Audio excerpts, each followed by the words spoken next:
Summit হলো, যেখানে বিনিয়োগের প্রস্তাব 4.5 লক্ষ কোটি টাকা। মমতার এই টার্ম শেষ হচ্ছে পূর্ণাঙ্গ বাজেটে যা বরাদ্দ তাতে বহুগুণ শুধু এবছরে বিনিয়োগ আসছে। তার মানে লক্ষ্মী ভান্ডার থেকে বকেয়া দিয়ে ভরপুর লক্ষ্মী লাভে জনতার ঝাঁপি ভরিয়ে দেবে সরকার। এই যে 4.5 লক্ষ কোটি টাকা বিনিয়োগ বেঙ্গল সামিটে, সেটা কি লক্ষ্মী ভান্ডার থেকে দিয়ে ভরপুর লক্ষ্মী লাভ হবে বাংলাবাসী? দেখুন, এগুলো তো সমস্ত মিথ্যে কথা। আমি মনে করতে চাই না যে মুখ্যমন্ত্রী মিথ্যে কথা বলছে। আমি বিশ্বাস করতে চাই যে উনি সত্যি কথাই বলছেন। কিন্তু 2015 থেকে যে বেঙ্গল গ্লোবাল সামিট হচ্ছে, বিশ্ব বঙ্গ সম্মেলন নয়, বিশ্ব রঙ্গ সম্মেলন, আজ অব্দি কোনো বিনিয়োগ হয়নি। আজ অব্দি আমরা কোথাও কারখানাতে ধোঁয়া উঠতে দেখলাম না। গত বছরও উনি বললেন তাজপুর পোর্ট হচ্ছে আম্বানি আদানি সেখানে ইনভেস্টমেন্ট করেছে, কোথায় কি? এবারে উনি বলছেন 4.5 লক্ষ কোটি, 10.5 লক্ষ কোটি, আগেবার বলছেন 11 লক্ষ কোটি। ব্রিজ হচ্ছে দামোদরের উপরে, নাকি ব্রিজ হবে গঙ্গাসাগরে, বুড়িগঙ্গার উপরে ব্রিজ হবে, কোথায় কি? আমরা তো বেশি কিছু চাইনি আপনার থেকে মুখ্যমন্ত্রী। আমরা চেয়েছি যে যদি সত্যি হয় আপনি তার প্রমাণ দিন। প্রমাণ দিতে অসুবিধা কোথায়? আমরা বলেছি আপনি শ্বেতপত্র বার করুন, কোন সেক্টরে কত ইনভেস্টমেন্ট হয়েছে, এবছরে আগের বছরে কত খরচা হয়েছে, কত কর্মসংস্থান হয়েছে। এটা কি খুব বেশি চাওয়া? এটা তো বেশি চাওয়া নয়। আমাদের টাকায়, ট্যাক্স পেয়ারের টাকায় আপনি এগুলো করছেন, অথচ আমাদের ছেলে মেয়েগুলো পরিযায়ী শ্রমিক হয়ে অন্য রাজ্যে কাজ করতে যাচ্ছে। আর যদি এতই কোম্পানি এসেছে, এত বিনিয়োগ হয়েছে, এত ফ্যাক্টরি হয়েছে, আমাদের ছেলেদের, আমাদের সন্তানদের কেন অন্য রাজ্যে যেতে হচ্ছে? ডাক্তার থেকে আইআইটি ইঞ্জিনিয়ার থেকে মানে রাজমিস্ত্রি, কেউ আজকে কলকাতায় মানে পশ্চিমবঙ্গে নেই। আপনি যেটা বলছেন অসত্য কথা বলছেন, প্রতিবার আপনি অসত্য কথা বলেন। বড় বড় ইন্ডাস্ট্রিয়ালিস্টরা আসে, দুদিন ধরে মৎস্য হয়, খাওয়া দাওয়া হয়, কিন্তু বিনিয়োগ আর কিছু হয় না। কল্যাণীতে রথতলায় বাজি কারখানা আগুন লোকের সংখ্যা আরো বাড়তে পারে। একের পর এক বাজি বিস্ফোরণ আছে, কোথায় নজরদারি? কোথাও তো নজরদারি নেই।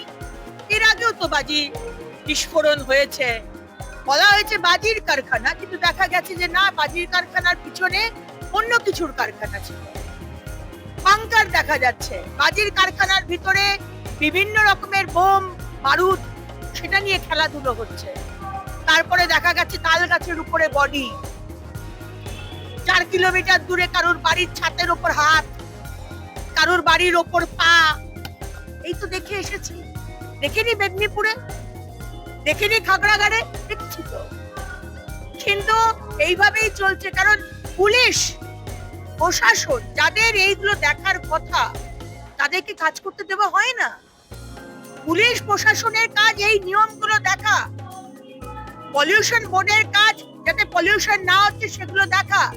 কিন্তু মমতা ব্যানার্জির সরকারে শুধু টাকা দিয়ে দেন, লোকাল থানাকে ঘুষ দিয়ে দেন, সবকিছু হয়ে যাবে। এখানেও তাই হয়েছে।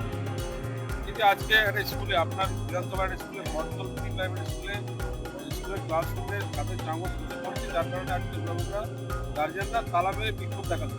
সেটা কিভাবে দেখছেন? বেশ করেছে তালা বন্ধ করে রাস্তায় ছোট ছোট বাচ্চারা তারা পড়াশোনা করছে। বারবার অভিভাবকরা বলেছে খুব বিপর্যস্ত অবস্থায় স্কুল রয়েছে, মেরামত করা হোক। কোটি কোটি টাকা এদিক ওদিক সেদিক চুরি সবকিছু করার আছে, কিন্তু এডুকেশন, শিক্ষা আজকে পশ্চিমবঙ্গে লাস্ট প্রায়োরিটি, তলানিতে। প্রাক্তন শিক্ষামন্ত্রী জেলে, 8,000 প্রাইমারি স্কুল বন্ধ, সিভিক ভলেন্টিয়াররা আজকাল টিচার হচ্ছে, আর যারা টিচার তারা রাস্তাতে আন্দোলন করে পুলিশের ভ্যানে তাদেরকে লাঠিচার্জ করে তোলা হচ্ছে। কি এক্সপেক্ট করেন? এইভাবেই চলবে 26 অবধি, যেখানে এডুকেশন আজকে সমাজ তৈরি করছে, আমাদের ফাউন্ডেশন, আমাদের ভবিষ্যৎ, সেখানে কারুর নজর নেই। আজকে ক্লাস 10 এর পরীক্ষা 4 দিন বাদে অ্যাডমিট কার্ড আসেনি, ছেলেমেয়েরা বলছে আমরা এখনো অ্যাডমিট কার্ড পাইনি। তাহলে কি সিস্টেমে এই শিক্ষা ব্যবস্থা চলছে, যেখানে সরস্বতী পুজো, মা সরস্বতী পড়াশুনোর যে দেবী ছোটবেলা থেকে আমরা আরাধনা করে এসেছি, সেই সরস্বতী পুজো করতে দেওয়া হয় না। আজকে পশ্চিমবঙ্গে সরস্বতী পুজো হয়, আদালতের পারমিশন নিতে হয়, আর পুলিশ দাঁড়িয়ে থাকে। এই হচ্ছে আজকে শিক্ষার অবস্থা এই পশ্চিমবঙ্গে। কিচ্ছু হবে না, 26-এ যদি সরকার না বদলান আরো খারাপ হবে, অপেক্ষা করুন।